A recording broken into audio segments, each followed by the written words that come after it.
The news is big. Anyway. ZIM is up.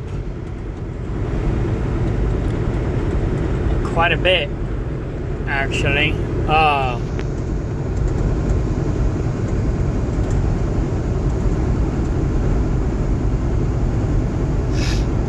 This might, oh, there we go.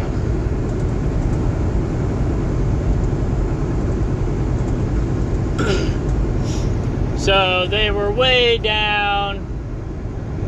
They came back up a little bit in January. They went back down, now they're going back up. I started buying in at $20 a share. I told my dad not to buy in until it's below $20 a share, but he didn't listen. He bought in at like 25 when it was up. That was like a year ago.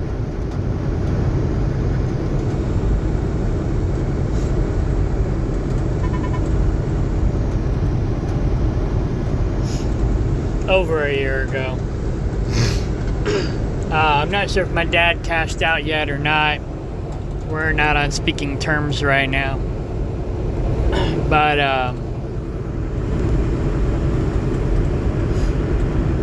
I don't know. Every other day he's talking about selling it and whatever, blah, blah, blah. He's a drama queen.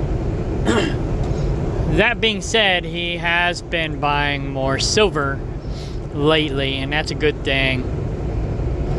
I told him if he cashes out ZIM, don't cash it out until it goes into green, you know, until he's actually making money on it. So I don't know if he's gonna or not, but it's up now. My girlfriend probably wishes she stayed in. She cashed out when she was almost breaking even. I think she lost 25 bucks.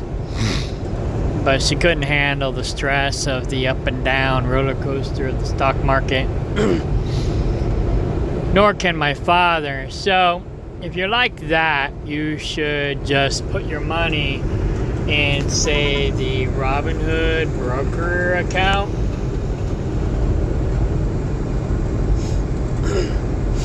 Or a Robinhood savings account. I'm not sure where to put it exactly over in this section.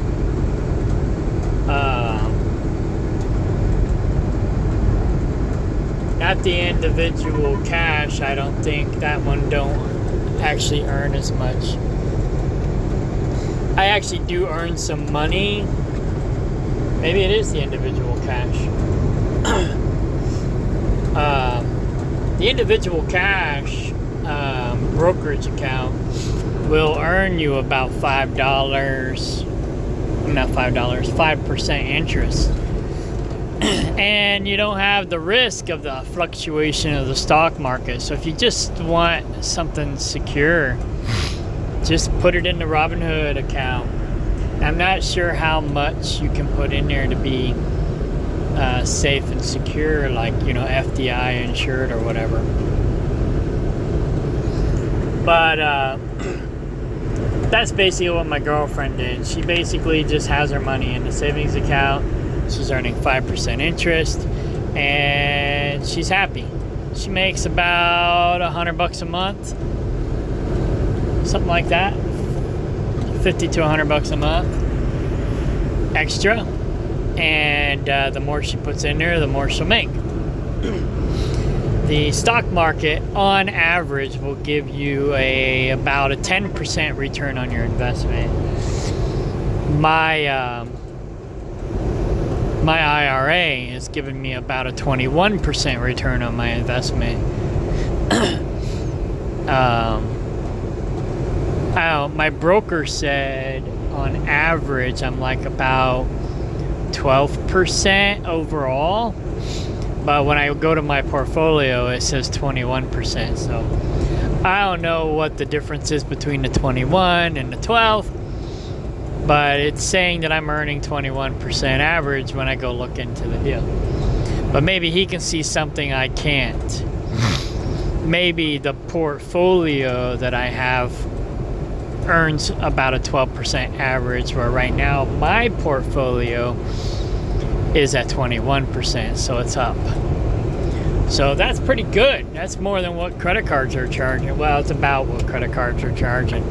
So I'm making on my IRA about what I'm paying on my credit card. Not too bad. Now, my IRA, I have your standard high risk, medium risk, low risk IRA, but only 25% in each. The other 25% is in gold,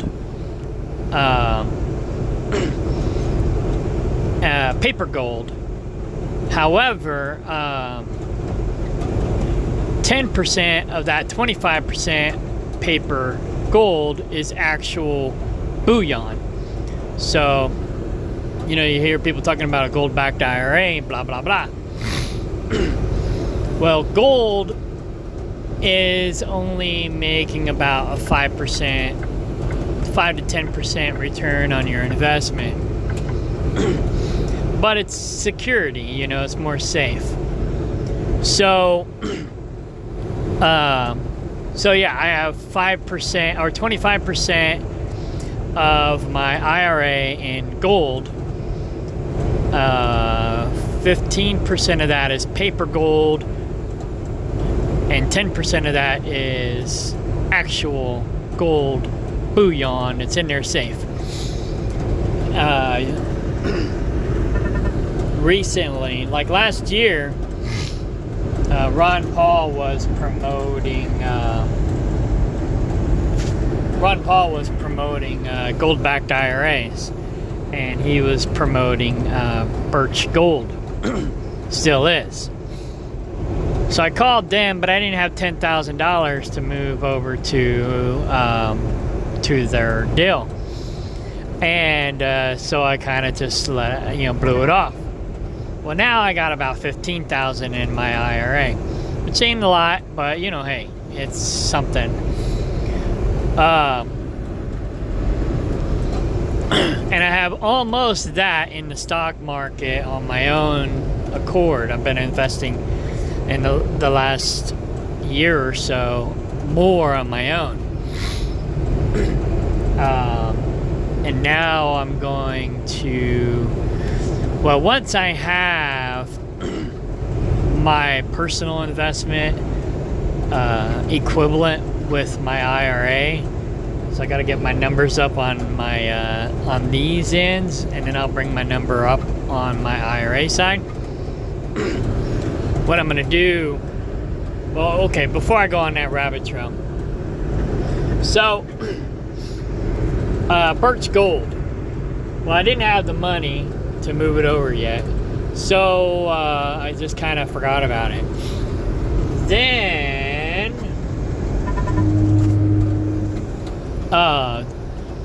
this year, that was last year, this year I was on YouTube and saw Robert Kiyosaki promoting Alliance Gold and doing the gold-backed IRAs, and so I called them.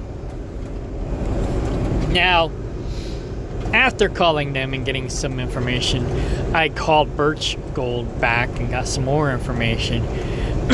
And then I talked to my Edward Jones broker and got some information. So Birch Gold is probably better because you'll actually, what you can do is you can have a gold-backed IRA, a paper-backed gold-backed IRA, so your money is actually backed by gold. Even though you don't own the physical gold, your dollars are actually backed by gold, because even though you're not buying the gold, you're giving them the money to buy the gold. They own the gold. Your money is backed by the gold. So you're buying, something of value with something of no value. So that's good, right? So in a sense, you're actually quadrupling your investment because the dollar is worthless. So even though it looks like 5% on paper, it's really more like 105% or something like that.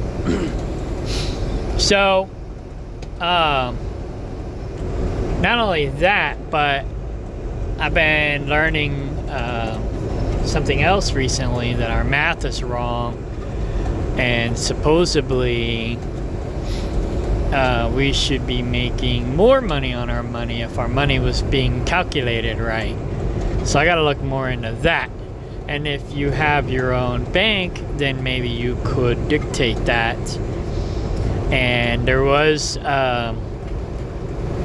books and videos and training programs on how to start your own bank, and I thought it was too complicated. But now that I understand that the math may be all screwed up, it may actually be in our best interest to have our own banks. Anyways, maybe that's how the Rockefellers and the Rothschilds got so rich. It's because they're doing the math wrong for you and me, but doing the math right for them, and they're doubling their money where we're like not. So anyways, I don't know, I gotta do some more research on that. I'm not sure how valid that is, but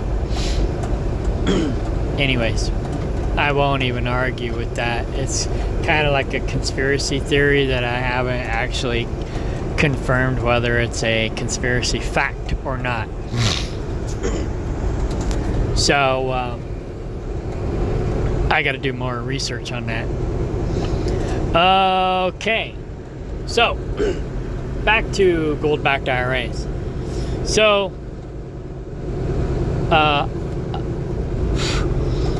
Edward Jones doesn't have your traditional, and that's probably the wrong word, but your traditional gold-backed IRAs like Birch Gold and Alliance Gold probably does. But they do have something similar. And I'm going to have to go ahead and do some more research on that as well. But I'm pretty sure that it's more like Birch Gold, where you can have your money in a paper gold IRA. However, 10% of that paper gold IRA account will actually be physical gold, which is cool. And they suggest that you only own 10% physical gold and have the rest in paper gold. Because paper gold you can spend easier than you can physical gold. But if it's gold-backed paper, then hey, you know, that was the problem with this country in the first place, was they got off of the gold standard. So if we get back on the gold standard somehow, maybe with a gold-backed IRA, then we could take our worthless money and turn it into money with value. I don't know. We'll see. So, so to secure my investment, I moved 25% of my IRA into a gold-backed IRA, and 10% of that is physical gold. So, not too bad, not too bad. Anyway, so the nice thing about Robinhood, though, not Robinhood, Edward Jones, is they don't charge me an annual fee for to store my gold in the vault.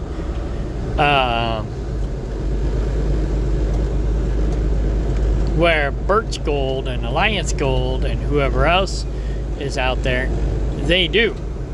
Now, the fee's not that much.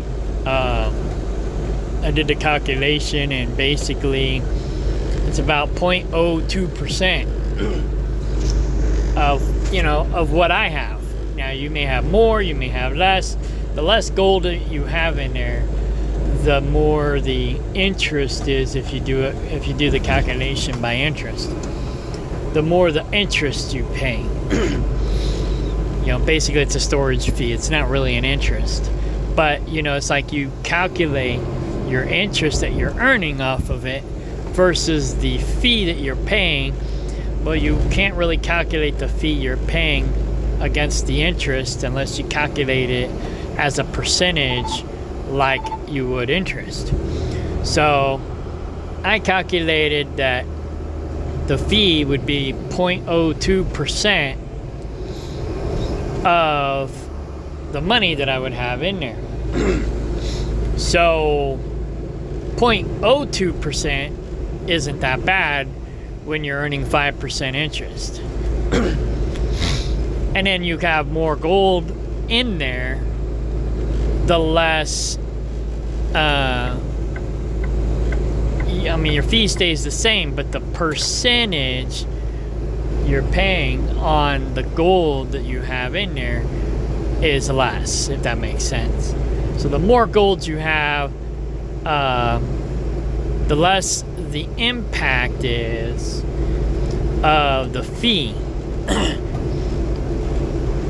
to your interest that you're actually earning on the gold. Because basically, like I said, gold is earning anywhere from 5 to 10% annually. It goes up 5 to 10% a year.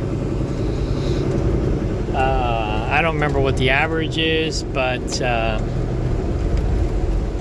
anyways, when a dollar goes down in value, gold goes up in value, they say. So anyway, I don't know. I may eventually move it all over to gold. I gotta do some more research. The more shaky the economy gets, the more I'm gonna try to maybe protect it, So right now I've got 25% of my IRA in a gold-backed IRA through Edward Jones. Is it better than Birch Gold or Alliance Gold? I don't know. I think it's better because I'm not paying a fee. And I think Birch Gold is probably second best because their fee is less than Alliance Gold. But Alliance Gold claims they can get you better deals on the actual gold. So, I don't know.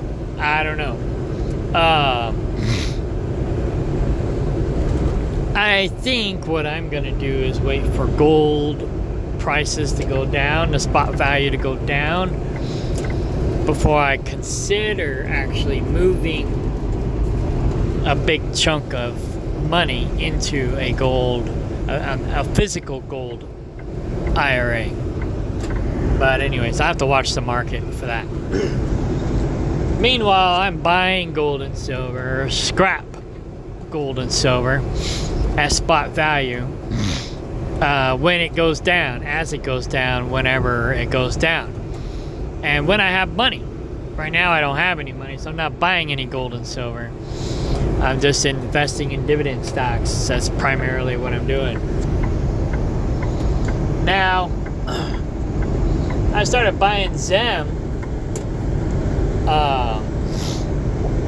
when it was about $28 a share, and I was buying it as it went down to like $10 a share and less. But as it went down, I was a little scared to buy some too because, with the whole war and everything going on over there, everybody in my family that was investing in ZIM was afraid that they were going to go under because of the war. And especially since they haven't paid out a dividend we're all kind of worried that they were supposed to pay out a dividend last month, but they didn't. So, yeah, when is the next dividend? We don't know. So, they were founded almost 100 years ago.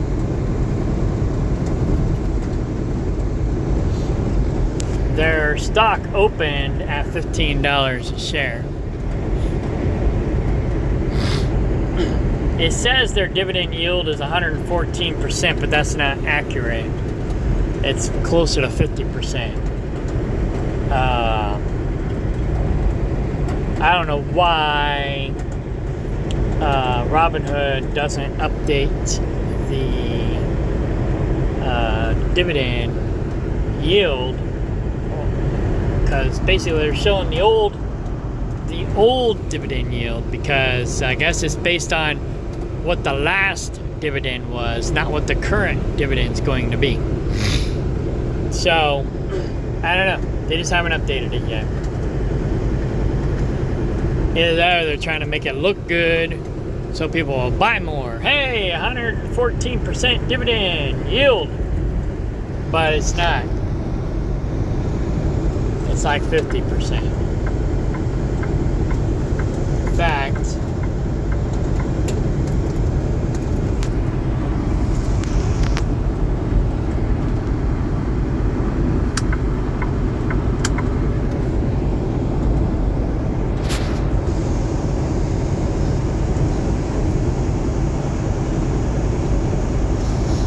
it's about 40%.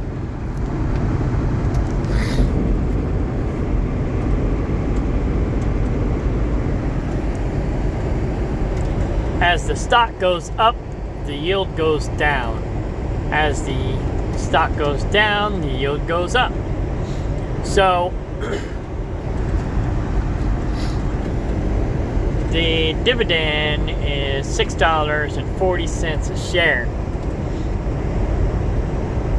So you calculate that by how many shares you have. Hang on. Okay, I'm back.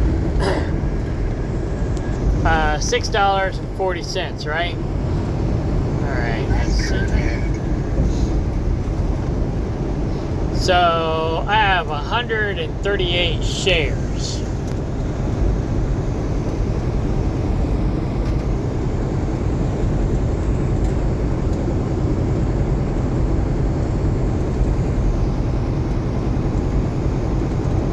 $6.4. It's basically $883 a year.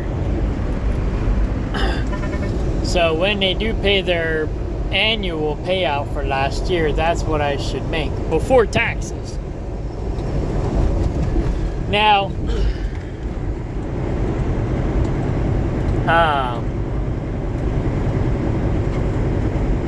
they were paying 3 times that much for their dividend.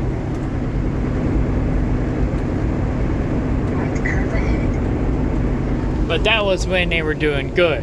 Right now they're upside down. Their earnings per share is less than what they're paying out.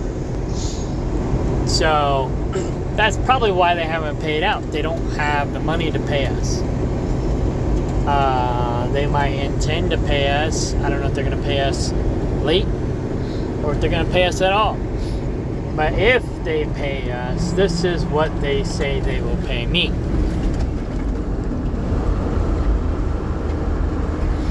Now that's before taxes. So after taxes, I'll get $660. So of course, I'll take that.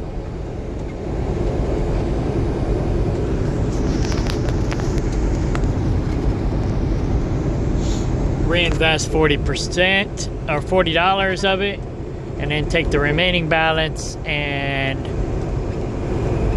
pay it towards my credit cards.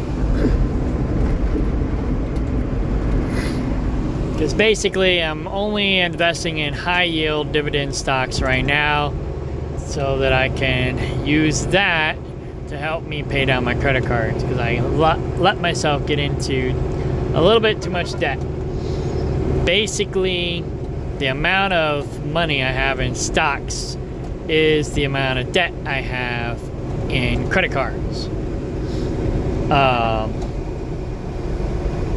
So, yeah, my interest rate on the credit cards is about 20%.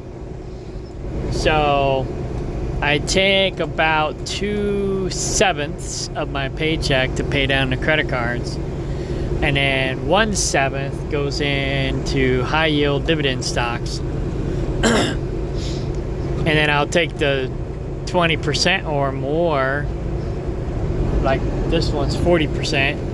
I'll take that 40% and pay it towards the credit cards. So, yeah. And then once the credit cards are paid down, then my next highest interest rate, I think, is 7%. So, and that's either on my pickup truck or my personal loan, my second mortgage, basically, which I'm working on paying those down as well. So I take 1/7 of my paycheck and put them into an account for my mortgage and my pickup truck payment. And then once, because those are only like $300 a month, but I basically put a little over $100 a week into those accounts. So once those accounts reach $1,000, I'll go ahead and drop an extra $500 and pay down those debts, and then I'll build it back up to $1,000 again. But I'm gonna keep like a $500 buffer in there, and then I'll slowly pay that one down. But once I get the credit cards paid down, then I can start broadening my horizons as far as what I invest in. And I'll be investing in everything that pays more than 7% dividend.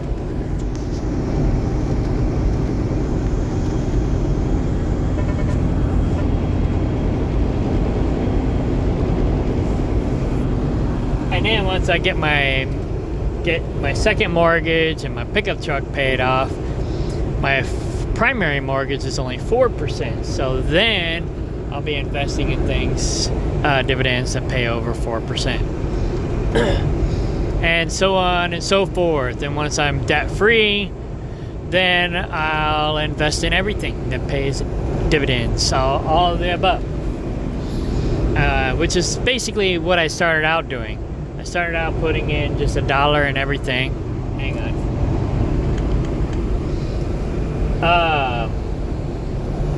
And then I started doing, like, if it pays 1%, I put in $1. If it pays 5%, I put in $5. If it pays 10%, I put in $10. So on and so forth. ETFs, I'll put a 0 on that. So if it pays 1%, I'll throw in $10. If it pays 5%, I'll throw in $50. Because ETFs are more secure. The more secure investments, I'll throw in more money, because they're lower risk. So, and they're more long-term investments. These higher yielding dividend stocks are probably more short-term investments to help me pay down my debt and to help me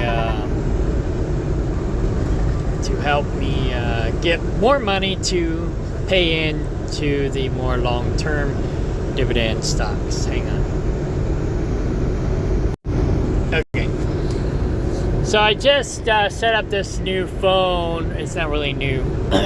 It's my old T-Mobile phone that I quit using because I'm starting to have problems with T-Mobile, and I'm fixing to switch my service over to Visible. But this phone was acting up, and I don't know if it was this phone or the SD card or just the service. I haven't had any trouble with the phone since I've strictly been using it on Wi-Fi. But so I basically turned it into my new banking phone. I did all kinds of, I guess you can say, IT work, trying to determine what the problem is. One T-Mobile guy was trying to tell me that it was the phone, but it wasn't the phone. Or whatever, I don't know. I did a factory reset, reinstalled all the updates, blah, blah, blah. It was still acting up. So I got a new SIM card, blah, blah, blah. It was still acting up. I switched the SIM cards out, put the SIM card in a different phone, and that phone started acting up. That being said, I put a different SIM card in this phone, and that one was acting up. It was weird. It was like something about this T-Mobile phone was acting up when I had a visible card in it. But then I took the T-Mobile card and put it in the visible phone, and then the visible phone started acting up. But I have two T-Mobile SIM cards, so I swapped them. And when I swapped them, I still had problems. It was like I couldn't really diagnose what the actual problem was, except for maybe the fact that it was T-Mobile service. And my service was great up until my contract expired. And some people are probably like, contract? People do contracts in it these days? I've never heard of that, or whatever. I haven't had a contract in ages up until I bought this phone. They talked me into doing a contract with this phone with 3 phone numbers, and so I just used the extra phone number as a burner phone, so to speak. And then my mom, or just an extra phone number for whatever. And then my mom took the other SIM card for an extra phone for her, for her boyfriend, who never used it because he's never had a cell phone and doesn't like having a cell phone, and probably never will really use a cell phone. Doesn't really even know how to use a cell phone, barely. Well, he knows how to use an old school cell phone, but not a new school cell phone. These smartphones are like, he gets confused. So he never used it. He still has a landline. So, and that's all he uses. He don't even hardly use a computer. He's very old school. So, he has a computer, but he only uses it when he absolutely has to. Meanwhile, he just has my mom do all of the internet stuff for him, because she's more smartphone savvy and internet savvy and IT savvy than he is. Not as much as I am, but more than he is. So, anyway, she had the extra SIM card. Once that contract expired, boom, I started having problems. Not on the other 2 SIM cards, on my main phone number SIM card. And it didn't matter what phone I put it in, it had problems, even after I got a new SIM card. So it's weird. So I'm leaving T-Mobile. I'm going to Visible. It's like $25 a month, unlimited everything. So why not, right? Why am I being loyal to a company that's not loyal to me? But I said, if I gotta buy a new phone, I'm taking my number to Visible. I'm gonna buy one from Visible. And I can't figure out what's wrong with my T-Mobile service. I go, and it's not my area. It's not the towers in my area. I go all the way up to Wisconsin, Indiana, Ohio. Still have problems because I'm a truck driver. So I don't know. It's something with my account. They fucked up my account, and they want to play dumb, like, we don't know what's going on. It's got to be on your end. Right. I've done everything. I've done everything that I can think of. I've taken it to the. I called T-Mobile IT people. They tried to fix the updates on my phone through their signal service, whatever thing. Nothing. I went to the store, 2 different stores, tried to get it fixed. Didn't get it fixed. I even tried diagnosing it myself. So, yeah. Bye-bye, T-Mobile. I'm going invisible. So anyways, yeah. So that's why I only have ZIM in this tracker over here. Because I've got the new phone. I can't move all of my data over automatically from the old phone to the new phone. I got to manually enter it into this database. So I only have ZIM in here.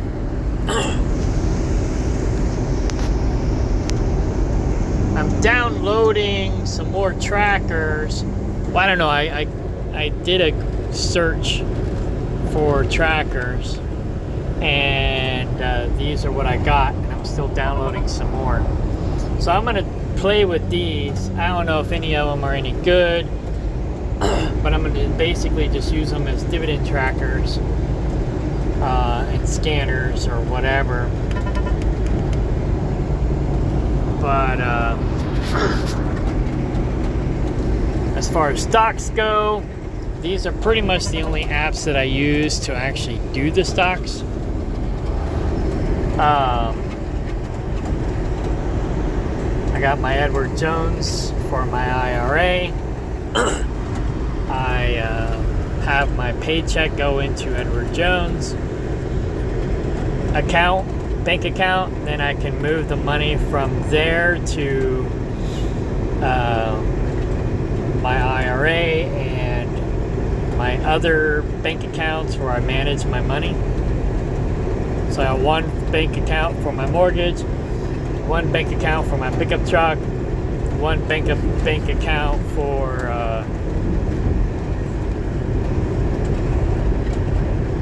insurance, like car insurance, land insurance, stuff like that, business insurance, and then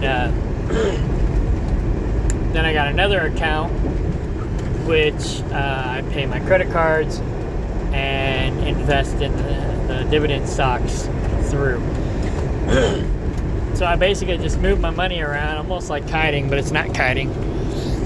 I move my money around to the different banks where I manage my money in different areas,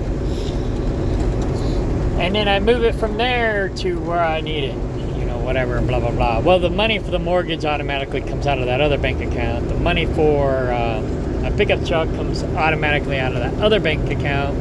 The money for my insurance automatically comes out of that other bank account, and then the final bank account, I physically have to move the money myself. And that's basically where I manage my stocks out of. I got 2 different accounts there, but it's the same bank. So I move the money into that bank, and then I divide it up into the 2 different bank accounts in that bank. One for stocks, one for credit cards, and blah, blah, blah. So yeah, once I get the credit cards and all my debts paid down, I'll be basically putting like 50% or more into dividend stocks and making more money. So, but right now I just gotta mostly focus on getting my debts paid. And then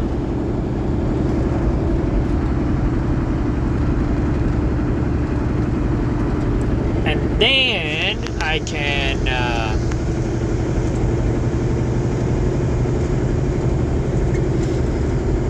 start taking the dividends that I'm making and either reinvest them in more dividend stocks or reinvest them into my land and my business. Before, I had more money going into my business and I wasn't saving very much. Now I'm doing it the opposite, which I should have did a long time ago. Just invest as much money as I possibly can into the dividend stocks and invest as little as possible into the business until I get a return on the dividends, and then I can take that money and reinvest it into the business. So I can invest basically all of my paycheck into my retirement or dividends or both, and then turn around and take the dividends and reinvest those into my land, which is also part of my retirement plan. So we're almost to an hour now. I've been rambling on and on and on. But yeah, buy gold and silver, buy dividend stocks, but if you got debt, don't invest in any dividends that are less than dividend stocks that are less than what your debt is. Invest in dividends stocks that pay more than what your debt or your interest rate is on your debt, so you can potentially get your debt paid quicker. Or just don't invest at all, get your debt paid, and then start investing. Just depends on your character. Me, it's harder for me to save money, so this is the only way I can really save money, is to invest in. And as long as I'm making money on my money, I'm cool. And I've actually done pretty good. I'm not sure how to tell where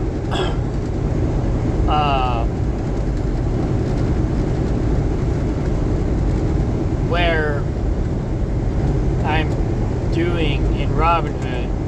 According to Robinhood, my overall investment, I've made $416. So I had $416. Now I don't know if that's counting my dividends or what. With Cash App, it'll tell you what it's counting. It'll give you a breakdown. Here, I haven't figured out how to do the breakdown.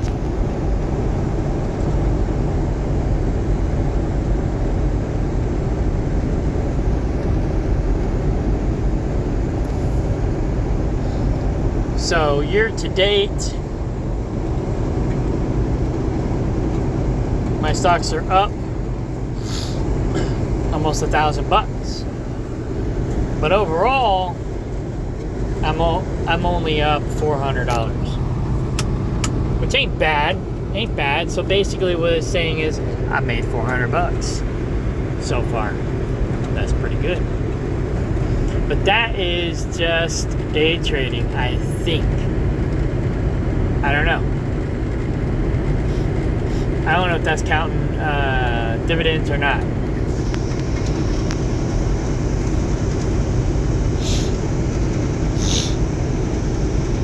And I don't know how to figure that out with Cash App. With Robinhood. Now with Cash App, it's easier.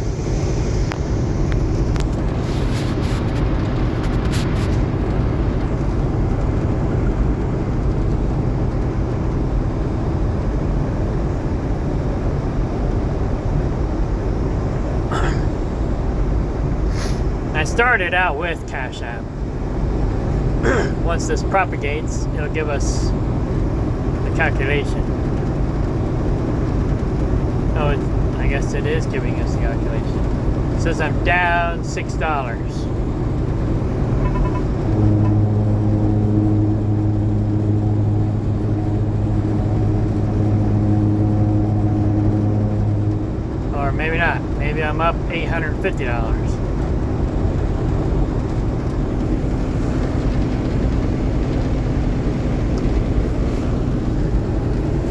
And now it says I'm offline.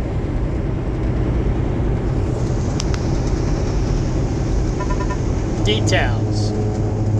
So basically, with Cash App, my current investments are down 10%.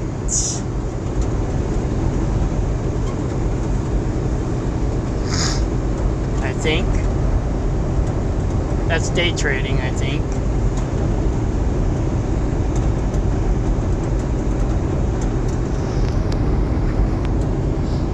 unrealized gains, the percentage gain loss you on stock you currently hold. Okay, yeah. So right now, the stocks that I currently hold are down almost 11%. Now, overall, out of all the stocks that I've had, and I've cashed out, between the stuff that I've lost because of bankruptcy, the stuff that I cashed out with my gains, I've actually made 12%. So I'm actually up 12% overall.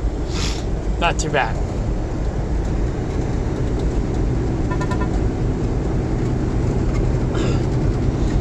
And then, so my okay. So my overall, between my profits and my losses, I'm actually up 2.35%. My overall, I guess.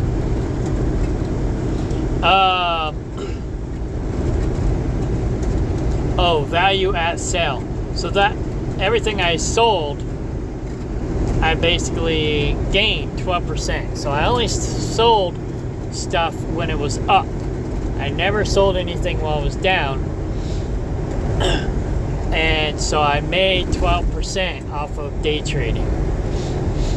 So overall, I'm up 2%. That's what it is. And then my dividends was a total of $315.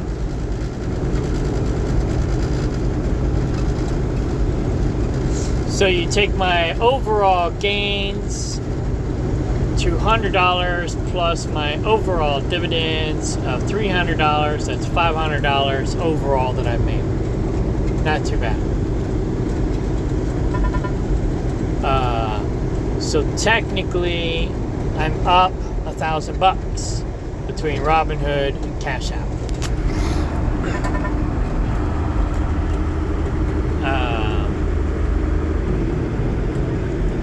Almost $1,000. I think it said 400 on the Robinhood side.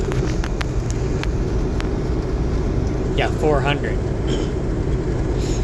So I'm up $900, give or take. Not too bad.